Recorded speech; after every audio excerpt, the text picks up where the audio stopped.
Hey everyone, so one of my favorite topics, and certainly something that no one ever seems to really recognize, is that you can in fact write off your dogs. Now, how do you write off your dogs is a very important question.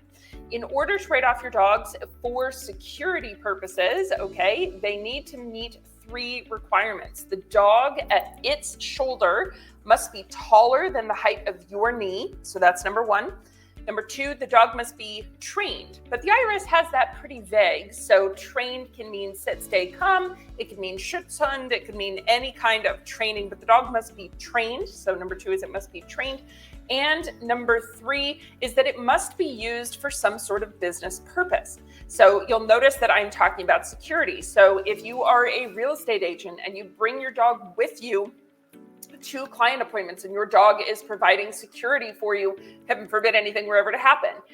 Or if you were inviting clients into your home and your dogs, of course, are going to protect you, security, okay?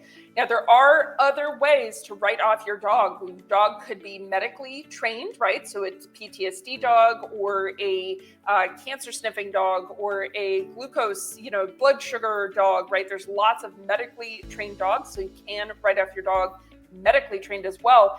That would be a medical deduction on Schedule A or via your medical expense reimbursement plan through your business if you have a MERP set up.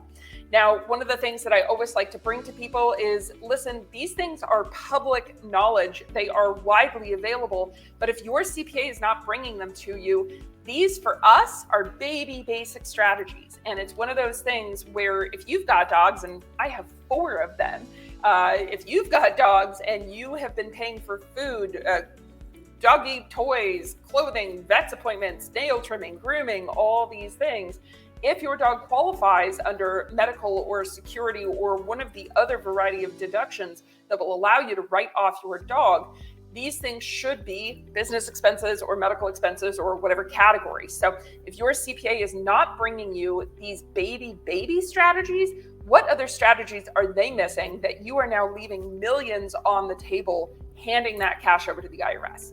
So if you're looking for a tax strategy partner, that's what we do. I am Shauna, the Tax Goddess, and Tax Goddess is a firm that specializes in tax strategy. So we are perfectly happy to work with you and your CPA because we know people have relationships for 20-something years. You don't want to switch CPAs, that's fine.